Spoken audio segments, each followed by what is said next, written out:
El coche regresó años después, pero la casa ya no esperaba a nadie.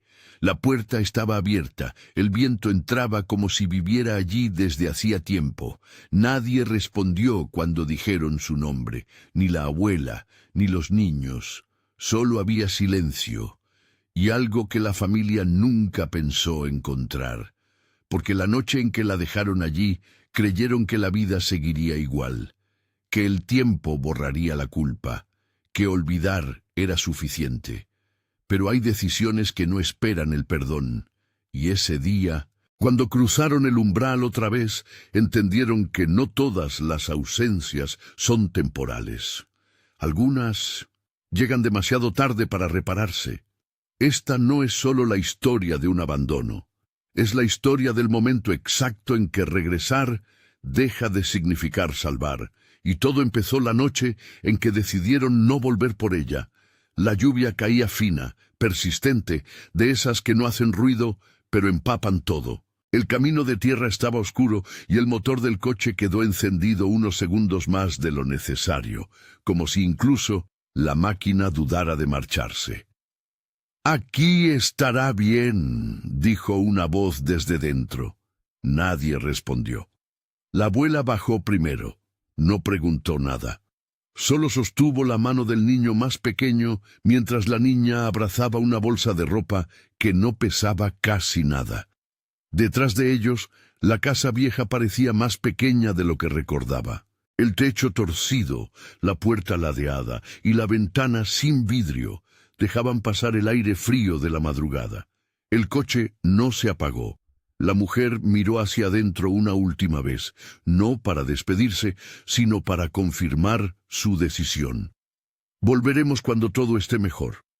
La abuela asintió, pero no porque creyera la promesa, sino porque entendió que ya habían decidido irse antes de pronunciarla. El niño preguntó, «Mamá, ¿mañana venís?» Hubo un silencio corto, demasiado corto para ser sincero. «Y sí, mañana». La puerta se cerró. El coche retrocedió levantando barro, y las luces rojas desaparecieron detrás de los árboles. La niña no lloró, solo miró el camino hasta que dejó de verse. La abuela tampoco, porque algunas personas, cuando entienden lo que acaba de pasar, no lloran, respiran hondo y empiezan a aprender a sobrevivir. La choza era de tejas rotas y barro, de ventanales que miraban al norte como si esperaran un alba que no siempre llegaba. En las noches, la lamparina era un farol tímido que marcaba sombras sobre las paredes. A veces Concepción se quedaba horas mirándola, pensando en la memoria del marido, en su nombre que ya no se pronunciaba con rabia, sino con respeto callado. Antonieta tenía 11 años cuando llegaron. Era de manos largas y ojos que guardaban preguntas. Josefina, con 4, dormía recostada en el regazo de la abuela y soñaba con caballos y pan recién hecho. La plaza del pueblo no ofrecía compasión. La gente miraba, murmuraba y pasaba. En la casa del coronel Faustino Machado, el poder se ostentaba como un reloj grande que no siempre marcaba la hora justa. Su presencia era un rumor, una sombra que pasaba al mediodía, una voz seca en las misas de corporaciones y favores. Marcelino Bastos había sido el dueño anterior de la parcela donde estaban la choza y el viejo olmo. Lo mencionaban con una mezcla de respeto y secreto. Murió dejando cuentas y silencios, decían algunos, como si sus deudas siguieran respirando en la tierra. Nadie podía decir con certeza qué había pasado con todo lo que Marcelino guardó en su vida. La tierra, sin embargo, recordaba y guardaba sus propios tesoros debajo de la piel. Fue en una de esas memorias enterradas donde apareció la lata. Esa mañana no prometía nada. El viento barría la loma con un gesto que parecía escarbarla también. Antonieta ayudaba a su abuela a remover la tierra junto al lecho donde algún día Marcelino había plantado un maíz que no alcanzó a ver. Buscaban huesos de aceituna, raíces buenas para la olla, cualquier cosa que amorticara el hambre. A veces, la vida rural se resume en recoger lo que otros dejan: una cáscara, una rama, una promesa frágil. Abuela, dijo Antonieta con voz de quien ha encontrado una moneda en el suelo y no sabe si es fiado del destino. Mira esto. La niña sostenía entre sus manos algo que brillaba con la modestia de lo extraordinario, una esquina de metal, oxidada por años de silencio. Cuando Concepción levantó la tierra alrededor, la lata apareció como una boca que había guardado secretos demasiado tiempo. Era pequeña, abollada, con manchas como mapas. Concepción la sostuvo y notó el peso distinto que tenía. No era solo lata, era demasiada historia en pocos centímetros. No hubo gesto de sorpresa teatral. La vida en la loma no tenía dramatismos. Sin embargo, el corazón de Concepción palpitó con un ritmo nuevo, con la prudencia de quien sabe que el mundo tiene leyes distintas a las de la necesidad. Volvió la lata a la tierra, la miró, la tocó, y por un instante dejó que la memoria del marido le dijera lo que era justo. Había recuerdos que aconsejaban honestidad, y otros que respiraban como urgencia. Toda decisión se hizo carne en ese silencio. Si la noticia llegaba a oídos del coronel, si la plata era reclamada por la familia que los había abandonado, si las niñas se quedaban sin techo por una ley que no perdona la pobreza, todo pasaba por delante de ella como un corrido viejo. Concepción no hablaba mucho de futuro. Su voz siempre tenía la textura de lo inmediato. No era mujer de citar leyes, ni de temer a la autoridad por principio. Conocía el orden del pueblo. El coronel reclamaba lo suyo con miradas largas y visitas a medias. La gente obedecía o se guardaba el rencor. Sabía también que una lata oxidada con monedas podía cambiar, para bien o para mal, el día a día de las 3 vidas que tenía a su cuidado. La pregunta no era solo qué hacer con el dinero. La pregunta era cómo sostener aquello sin convertir su hogar en objeto de disputa que dejara a las niñas en la calle. Antonieta miraba con ojos grandes. En su cabeza cabían muchas respuestas demasiado sencillas: devolverlo, esconderlo, contarlo en voz alta, ir a buscar ayuda. Josefina sujetaba una piedrita como si fuera un tesoro propio y reía sin darse cuenta del peso que la lata traía. Concepción pensó en las noches de invierno, en las enfermedades pequeñitas que se curaban con casi nada, pero que aún así se llevaban semanas de gasto. Pensó en la escuela de Antonieta, que había quedado a medias por falta de zapatos. Pensó en los años del marido y en la promesa silenciosa que le había hecho a sí misma: lo que no te quitan, no lo deberías regalar por miedo. La primera moción fue declarar el hallazgo. La ley, los papeles, la posibilidad de no vivir con ocultamientos, todo eso conversó con ella en voz baja. Imaginó el recorrido al pueblo, la plaza, la escribanía, la firma. Imaginó también la cara del coronel cuando escuchara que una lata de Marcelino Bastos había sido encontrada en la parcela. Sabía que la justicia formal no siempre es justicia para los desamparados. También imaginó que si contaba, su hogar sería inspeccionado, revisado, examinado por ojos que buscarían otra cosa además de monedas. Buscarían pretextos para expulsarla, para reclamar lo que ellos consideraban propiedad legítima. Y entonces la otra voz ganó espacio, la de la necesidad y la de la protección de sus nietas. Guardarla no era sencillo ni tampoco era héroe sin manchas.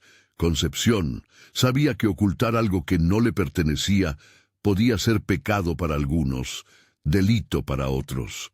No era inocente, pero en la balanza de su corazón pesaba más la imagen de Antonieta y Josefina quedando sin refugio que la idea abstracta de la ley. Había vivido la experiencia de que quien no vigila su propio pan muchas veces lo pierde, y también había vivido lo contrario, el rigor de una ciudad que no perdona a los que no tienen nombre o apellido para mostrar. Horas después de encontrar la lata, con la lamparina encendida y las sombras pronunciadas sobre la pared de barro, Concepción sentó a las niñas en el suelo y les enseñó con paciencia cómo remendar una manga, cómo hervir agua para que rindiera.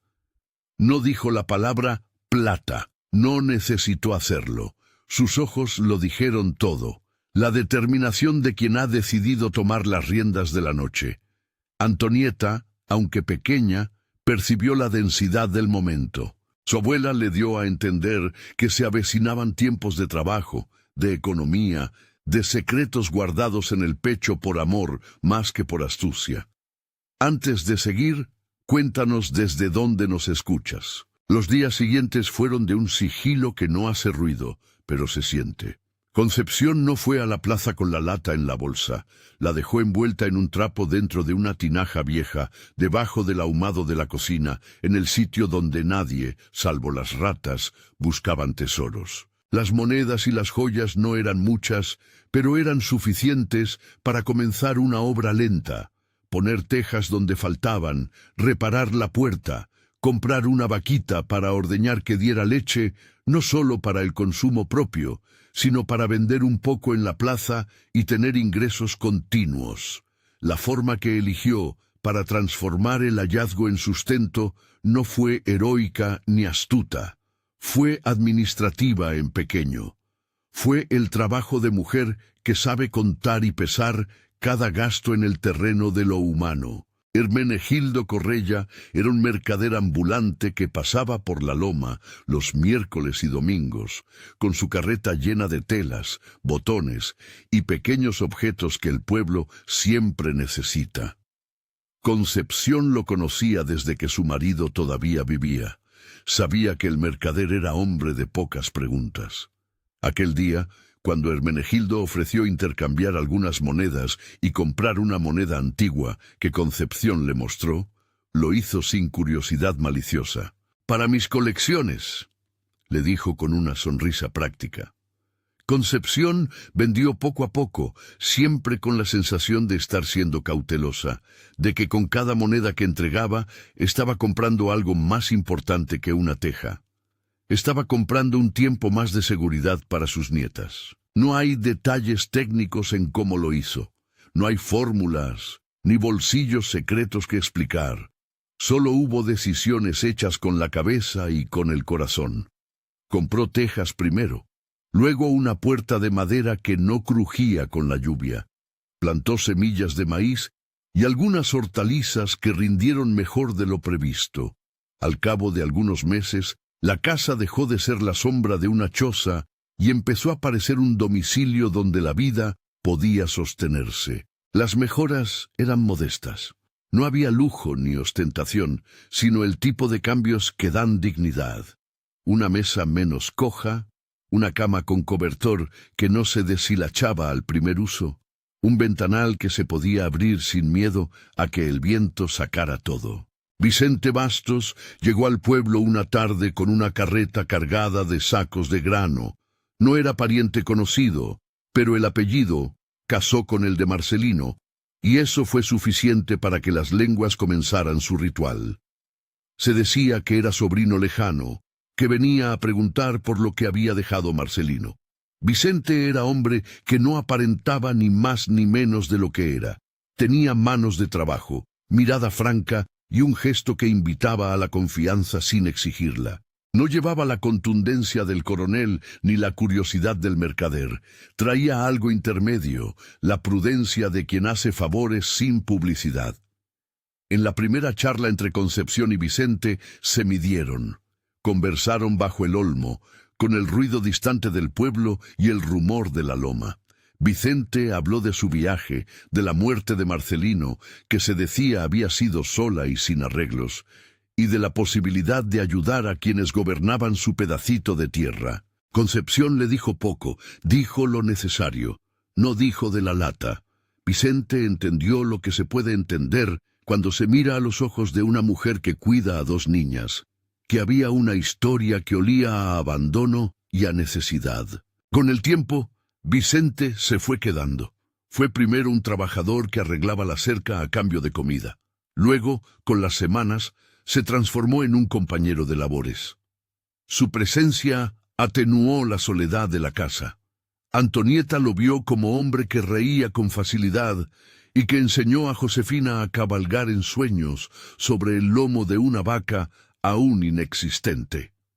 No se pronunciaron palabras de amor en los primeros meses. Hubo, más bien, una alianza nacida de la reciprocidad. Vicente cargaba sacos, Concepción cocinaba, y las niñas aprendían a valorar el trabajo como conversación diaria con la vida.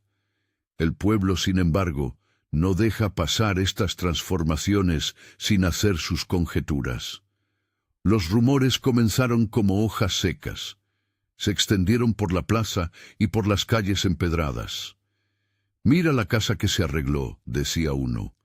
«¿Cómo consiguieron tejas?», murmuraba otro. La envidia es un animal silencioso pero vivaz. Necesita tiempo para convertirse en acusación. El coronel, por su parte, no pronunciaba palabras, pero su caballo pasaba por la loma más seguido que antes. A veces uno lo veía al atardecer mirar desde la colina como si contara los pasos de la vida ajena. Concepción sentía el peso de esas miradas como una humedad. Sabía que la palabra que no se dice tan bien puede herir. Aún así, ella no dejó que el miedo guíe sus días. Trabajó con más fuerza. Compró una vaquita pequeña que daría leche. Después, con paciencia, compró otra. Las ventas modestas de leche permitieron comprar libros para Antonieta. La hija mayor, que solía recitar en voz baja los versos que aprendía en la escuela municipal, comenzó a soñar con ser maestra. Esas pequeñas apuestas en la educación de la niña se convirtieron en la mayor victoria que Concepción veía ante sus ojos, que alguien de sus raíces pudiera mirar hacia arriba sin miedo. Hubo tensiones. Una vez, en la plaza, un hombre alzó la voz insinuando que la mejora de la casa no era más que fachada para ocultar algo mayor. Fue una insinuación camuflada, una cuchillada que no fue expuesta. La comunidad se reunió en voz baja, como quien evalúa si intervenir o dejar pasar. Concepción se enteró de esos comentarios por la gente que les compraba leche, por la voz de Hermenegildo, que la miró con una mezcla de simpatía y advertencia. No hubo, sin embargo, una acusación pública. La prudencia del pueblo es una prudencia que a veces protege a los poderosos y deja pasar a los pequeños. La verdad, cuando entra en una casa, no vuelve a su sitio. Concepción empezó a madurar la idea de que la honestidad debía transformarse en algo más que una palabra. Debía quedar por escrito. No era una certificación legal, era un acto de memoria. Escribió una carta en una libreta que había pertenecido al marido. En esa carta no se justificaba, se explicaba. Contó por qué había guardado la lata, lo que había comprado, cómo había invertido cada moneda en tejas, en semillas, en la educación de Antonieta. Añadió una línea que dolía de forma discreta. Reconoció la culpa de no haber contado antes y pidió que quien volviera entendiera que su decisión había nacido del deber que sentía con las niñas. Todavía no llegó el momento de hacer pública la carta. La dejó doblada dentro de la misma tinaja, que ya no era aquella porquería olvidada, sino un relicario de decisiones. Se trataba de un gesto que conjuraba tanto el miedo como la esperanza. Miedo de que alguien malintencionado usara la verdad contra ellas, esperanza de que alguno entendiera el porqué y tal vez ayudara a reparar lo que la familia había dejado atrás. La relación con Vicente se volvió más íntima en los silencios que compartían. Una noche, mientras remendaban redes junto al brasero, Concepción le contó al hombre una historia breve sobre Marcelino, que era duro, pero que en lo íntimo quizá había sido un buen hombre con arsénicos secretos. Vicente escuchó sin emitir juicio, no vino a juzgar, vino a ayudar. Concepción le dijo una frase que era más una afirmación que una petición. Si alguna vez alguien pregunta por nosotros, que sepan que aquí se trabajó. Vicente asintió. Su mano, a la vista de Antonieta, se posó sobre el brazo de Concepción con una ternura que no delineaba promesas, pero servía de sostén. Y mientras construían su día a día, la sombra del regreso se insinuaba. No era todavía la vuelta definitiva de los parientes, los que se habían ido, pero había señales. Hacia el final del verano, en la orilla del camino que llevaba al pueblo, apareció el rastro de ruedas frescas y huellas de caballos. Una mujer que vendía pan dijo que había visto un carro que la gente no conocía. Un muchacho en la fuente dijo que escuchó voces que preguntaban por la casa de Marcelino. Las noticias, como hojas secas, corrieron el viento. Concepción, que ya no podía ignorar la posibilidad de que la familia que los dejó volviera a poner un pie en la loma, respiró con una mezcla de calma y tensión. Había hecho lo que creyó que debía. Había convertido la lata en trabajo, la plata en sustento, la necesidad en un proyecto. Pero sabía que el tiempo es una ventana doble. A veces abre para dar consuelo y a veces abre para obligar cuentas. Si aquellos que se habían ido regresaban, podrían reclamar. Podrían exigir, a fuerza de papeles o de amenazas, aquello que consideraban suyo. Concepción sopesó otra vez la carta que había escrito. La idea de poner su verdad por escrito no era para ganar un juicio, sino para dejar constancia de una vida entera de motivos. En uno de esos atardeceres, cuando el sol se acostaba sobre la loma y la sombra alargaba las tejas nuevas, Antonieta corrió a buscar agua con una jarra en la mano. En la orilla del camino, una figura se recortó contra el horizonte. Un hombre con un sombrero viejo y un andar que parecía conocido. Josefina, desde la puerta, saltó y empezó a correr en dirección a la ruta, como si reconociera de pronto el soplo de una historia. Concepción, la llamó, con voz que intentó ser calma y que por dentro guardaba la inquietud. La figura avanzó. No era todavía un grupo, era una persona que miraba hacia la casa con curiosidad.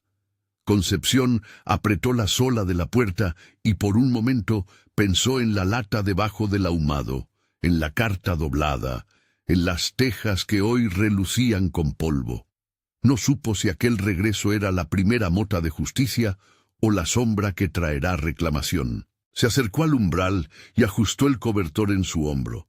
Esa funda nueva que ella había tejido con manos que ya no querían elegir entre la ley y el cuidado. La historia, que había empezado como un acto de supervivencia, tocaba ahora un punto donde las decisiones de antes se encontraban con las preguntas de los que vuelven.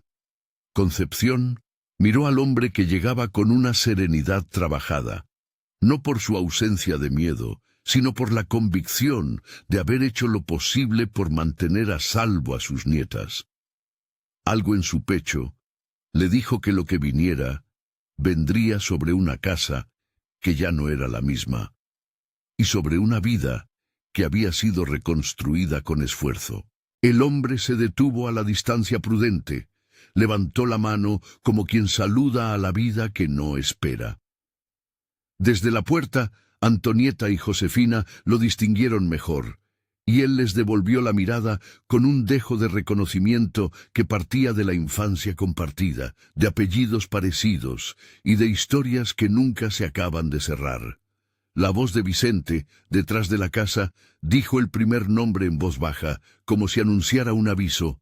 «Vienen». Concepción clavó la mirada en el horizonte donde el sol comenzaba a esconderse, y con esa mirada quieta decidió que, pase lo que pase, la casa sostendría a las niñas.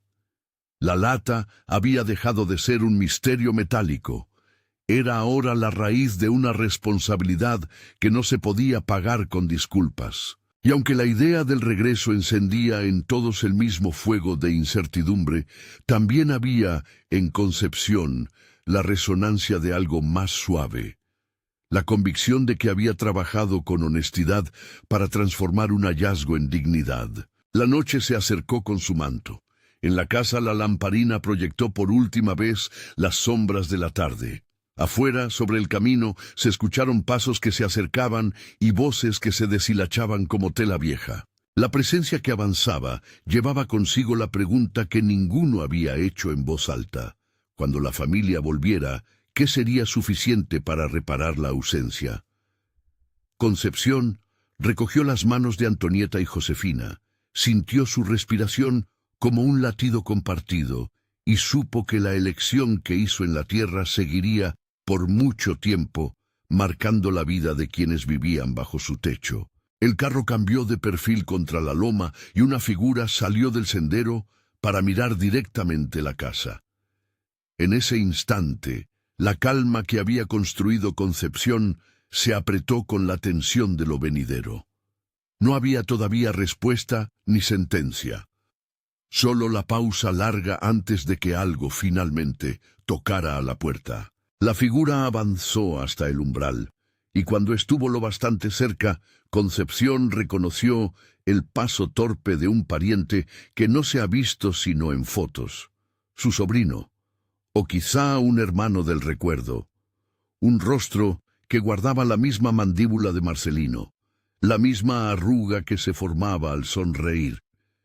El hombre se detuvo, se limpió la boca con el dorso de la mano y dijo en voz baja, casi en confesión: «Vengo por lo que quedó». No preguntó por nombres, no presidió su llegada con grandes promesas. Vino con la certeza de que alguna deuda pendiente se debía cobrar. Vicente salió de la sombra del corral con la calma de quien conoce el terreno y la gente. No buscó pelea. Habló primero por cortesía, luego con esa firmeza que no es agresiva sino necesaria. Explicó que Concepción no estaba sola, que las niñas, ahora algo más altas, más seguras, vivían bajo su cuidado, que la casa había sido trabajada día a día con honestidad de sudor. El hombre que había llegado hizo una pausa como si al ver las tejas nuevas se le hubieran venido encima años de preguntas. Los días siguientes trajeron a otros rostros, caras que el pueblo recordaba a medias y que venían cargadas de papeles imaginarios. Eran quienes se habían ido cuando el tiempo empujó las maletas, quienes dejaron el silencio como herencia. Llegaron con historias cortas y largas esperanzas. Algunos no supieron disimular la sorpresa ante la transformación de la casa. La puerta firme, la mesa sin patas tambaleantes, el cobertor tejido que ahora coronaba la cama. Concepción los recibió con una serenidad que costaba trabajo en el cuerpo. No fue altiva ni se refugió en palabras que dolieran más que la verdad. Les ofreció asiento bajo la sombra del olmo, preparó mate en una taza que había ganado en un trueque, y los miró uno a uno como quien lee el pasado en los surcos del rostro.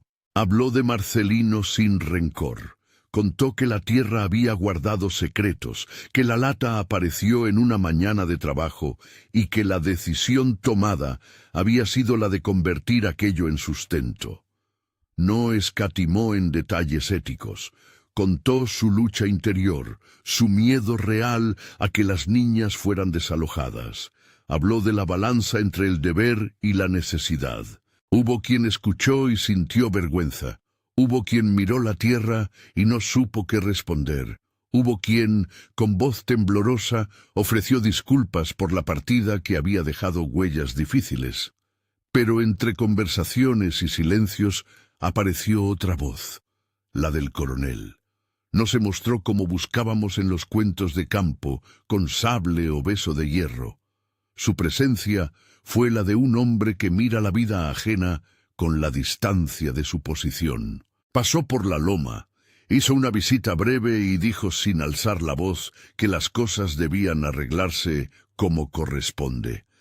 Nadie interpretó sus palabras como amenaza explícita. Sin embargo, la sensación de su mirada fue suficiente para que Concepción recordara el riesgo que siempre había existido. Esa noche, sin embargo, la lamparina pareció arrojar una luz distinta sobre la casa. Las tejas registraban el viento con un sonido que había dejado de asustar y ahora sonaba a lecho firme.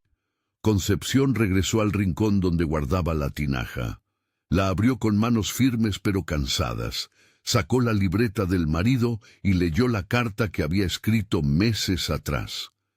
La letra temblaba en la hoja por el peso de la emoción y por la simple fatiga de los años. No quiso hacer una lectura pública todavía. Prefirió recolocar la carta en su lugar, como quien pone un testamento en una caja que será abierta en el momento justo.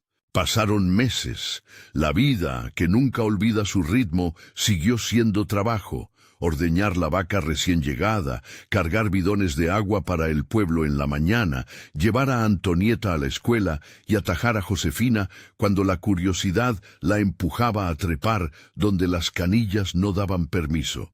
Vicente y Concepción trabajaban en una rutina que ya no temía la noche.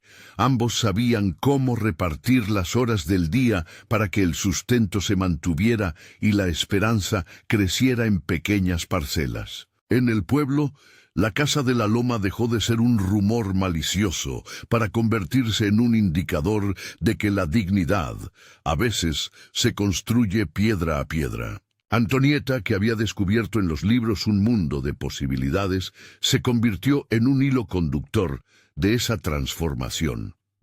Sus notas de escuela se volvieron orgullo municipal y pequeños elogios, la cabeza del maestro local, se convirtieron en alas para su sueño, ser maestra. Aprendió a leer con pasión y a enseñar a Josefina los versos que ya no estaban solo en cuadernos, sino en la mesa a la hora de la comida. Josefina, por su parte, desarrolló paciencia para las labores manuales. Comenzó a bordar, a coser, a inventar patrones que vendía al mercado de los miércoles. Las niñas no olvidaron los orígenes, pero empezaron a saberse mujeres en formación, no víctimas de una circunstancia. La carta de Concepción se convirtió en una sombra que a veces visitaba las conversaciones. Cuando se enfrentó a la posibilidad de que la familia que los había dejado volviera en masa, Concepción sacó el papel y lo releyó. Ordenó las fechas, nombró gastos, contó cómo había usado cada moneda, detalló decisiones y errores con la honestidad de quien no busca absolución, sino comprensión. En la carta había una línea que dolía con la honestidad de una confesión. Sé que mi acto no fue perfecto. Lo hice por amor y por miedo. Si alguien reclama con razón, que la Iglesia juzgue. Si alguien quiere perder, que pierda con la verdad en la boca. Lo escribió sin pretensiones dramáticas. Era simplemente su modo de dejar constancia. La muerte, cuando llega, no siempre avisa con firmeza. En el caso de Concepción, su cuerpo empezó a ceder pequeñas batallas. Una noche de fiebre, un día de sueño más largo, un temblor en la voz que antes no había. Vicente notó los cambios y los atendió con la calma de quien ha aprendido a cuidar. Antonieta, ya adolescente, incorporó tareas que antes eran de la abuela. Josefina aprendió a levantar la olla sin que los recuerdos se le pegara al rostro. Nadie dramatizó porque en aquel rincón la emoción se vivía con la pulcritud de lo cotidiano. En una mañana fría de invierno, Concepción se despidió. No hubo gritos ni grandes escenas.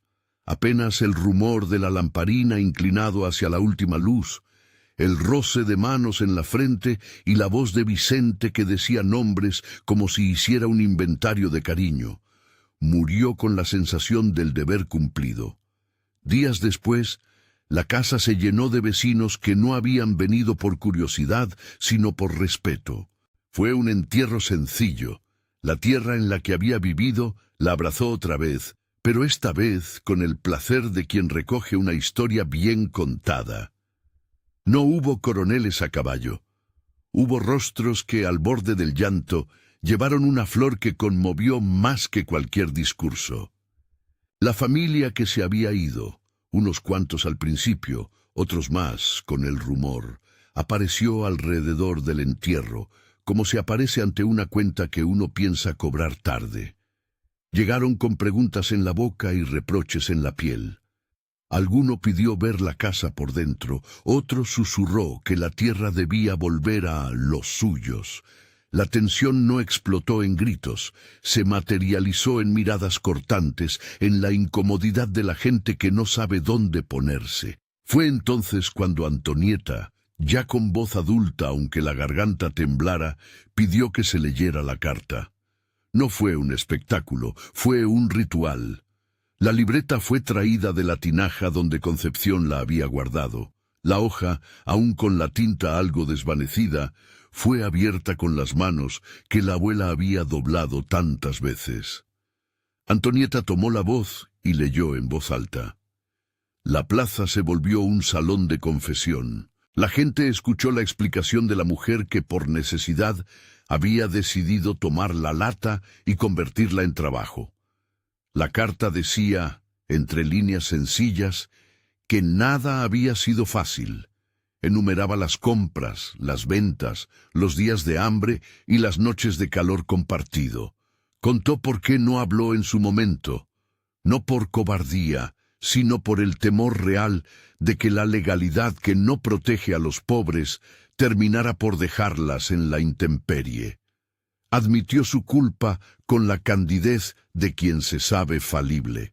Pidió sobre todo que sus nietas no pagaran con la lógica ajena el precio de su supervivencia. Si hay justicia para los pobres, escribió, que sea con la misma medida que se juzga a los ricos. Si hay alguien que conquistó algo con trabajo, que lo respete. Los que habían venido con la intención de reclamar, escucharon. Algunos reaccionaron con cara de desprecio, otros con ojos húmedos. Hubo una mujer, una tía lejana, que bajó la mirada y dijo, con la voz rota, que si hubiera sabido cómo estaba la casa, si hubieran entendido, nunca se habrían ido. Su frase sonó a confesión y a derrota simultáneas. Nadie dio un veredicto solemne. La comunidad, en su mayoría, adoptó una postura práctica. La casa había sido reconstruida con trabajo visible, con leche vendida, con libros comprados para la escuela. La vida que Concepción y las niñas habían levantado no era una mentira fácil de arrebatar con papeles y reclamos morales. El coronel, que había mirado desde la distancia en otras ocasiones, apareció también en la plaza. No pronunció amenazas ni hizo gesto de usurpar. Su presencia se redujo a una inclinación de cabeza y a un comentario frío sobre lo que es justo. Nadie interpretó su presencia como adhesión al reclamo. La plaza mostró una pequeña mayoría que, sin necesidad de leyes, sostuvo que quitarle a un niño el techo por una disputa moral era una brutalidad que la comunidad no quería avalar. En los días que siguieron, se sucedieron conversaciones más formales. Algunos de los parientes querían recurrir a la autoridad municipal, otros a algún juez de nombre que, en el pueblo, rara vez se sentaba. La disputa, por lo demás, no tuvo la contundencia de un juicio, más bien se circunscribió a la vida cotidiana. La comunidad eligió por mayoría enseñar que el trabajo que se ve vale tanto como cualquier papel. No fue una resolución legal, fue un pacto social, una decisión colectiva de apuntalar a quien había convertido su hallazgo en sustento y en una escuela para 2 niñas. El tiempo demostró que lo que Concepción había plantado con sus manos no era frágil. Antonieta terminó la escuela y años después regresó al pueblo con un título en las manos: maestra. Su presencia en la escuela del pueblo cambió la vida de otros niños. Su voz, cuando leía en voz alta, parecía recordar la tabla de la cocina donde, de niña, repasaba letras bajo la luz de la lamparina. Josefina abrió una pequeña tienda de bordados, donde vendía sus piezas en el mercado y enseñaba a otras mujeres a coser dignidad en tela. Vicente se convirtió en figura querida. Muchos lo veían como el compañero que había sostenido la casa sin estridencias. No hubo bodas ostentosas ni grandes festejos. Hubo cenas sencillas, encuentros en los que la memoria de Concepción era un consejo vivo. La familia que se fue se quedó, en su mayoría, con la sensación de haber llegado tarde. Algunos reclamaron una reconciliación pública, otros, tímidos, pidieron perdón en voz baja. Hubo quienes, al verse frente a la evidencia de trabajo y de amor, cambiaron su reclamación por ayuda. Comenzaron a colaborar en la medida de sus posibilidades, a ofrecer semillas, a prestar días de trabajo en la cosecha. No porque un papel lo obligara, sino porque la mirada de las niñas, ahora mujeres en formación, les humillaba el orgullo. El pueblo aprendió algo con aquella historia que no se contó en un día, que la posesión tiene que ver con el esfuerzo visible y con la capacidad de transformar recursos en caminos de vida para otros. Aprendió también, y quizá más importante, que la verdad dicha a tiempo puede salvar relaciones, que la ausencia produce agujeros que el dinero no siempre tapa. Concepción, en su carta, lo sabía. Por eso dejó testimonios, por eso pidió que la memoria fuese clara y sin adornos. Hubo, sin embargo, pequeñas heridas que el tiempo no curó del todo. Algunas personas no olvidaron la acción y la calificaron de transgresión. Un par de voces del pueblo todavía murmuraban que la ley tendría la última palabra, que cualquier día un papel podría trastocar la calma.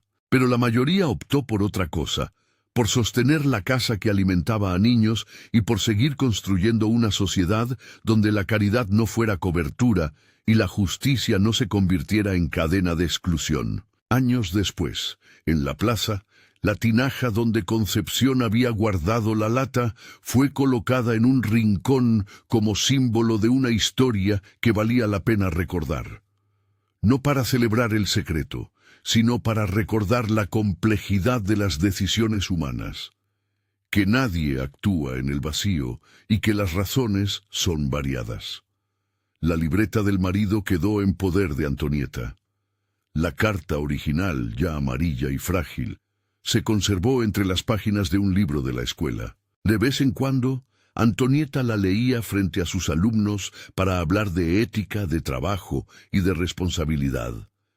Les contaba sin juzgar, explicaba el contexto, mostraba la hermosura de las tejas nuevas y la inconmensurable vulnerabilidad de una infancia sin techo. Vicente, en las tardes, se sentaba en la puerta a observar la loma.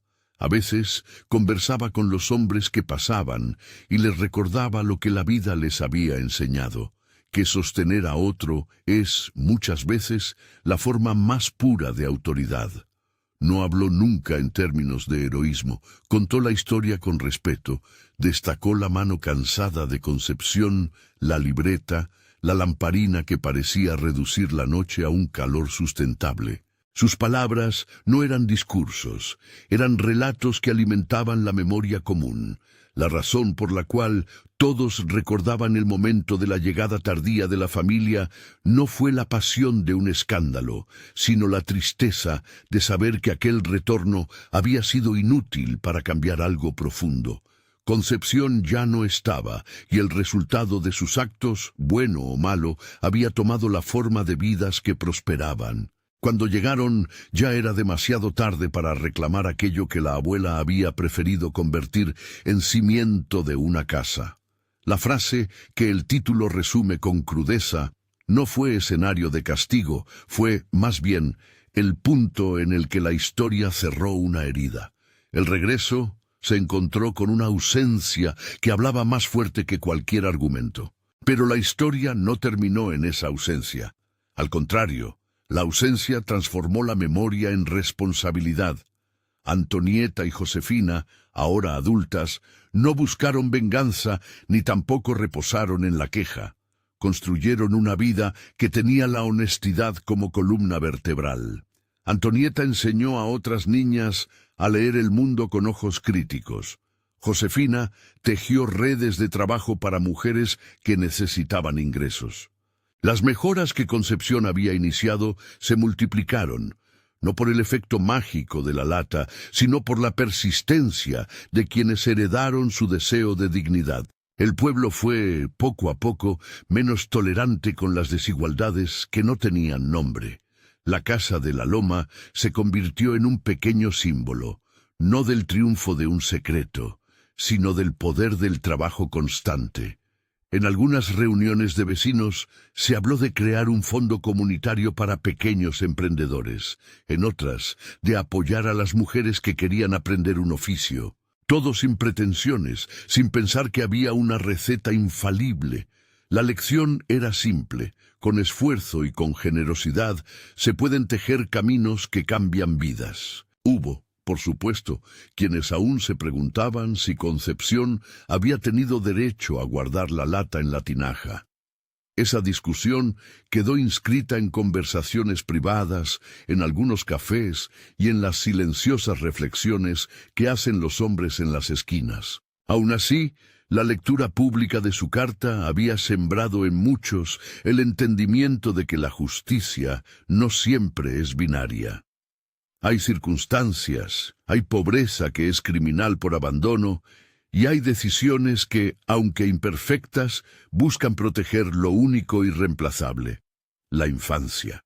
Con el paso de los años, Antonieta y Josefina contaron la historia a sus hijos como quien narra un antecedente que sirve de brújula. No glorificaron el ocultamiento de la lata, no lo convirtieron en modelo. Lo presentaron como una decisión humana cargada de matices, de miedo, de prudencia, de amor. Enseñaron que la mejor herencia no es la riqueza en sí, sino la capacidad de transformar recursos en futuro mediante el trabajo, la honradez y la voluntad de ayudar a otros. En una tarde de finales de otoño, ya con canas en la sien, que no pertenecían a Concepción, sino a los años vividos, Antonieta regresó a la plaza con un cuaderno en la mano. Reunió a un pequeño grupo de vecinos y, sin teatralidad, leyó extractos de aquella carta que había cambiado destinos. Lo hizo no para cerrar viejas heridas, sino para abrir la conversación. ¿Qué significa la justicia en un pueblo pequeño? ¿Cómo se construye la solidaridad? Las respuestas no fueron uniformes. Hubo quien habló de papeleo y de leyes, quien habló de reflexión y quien habló de misericordia.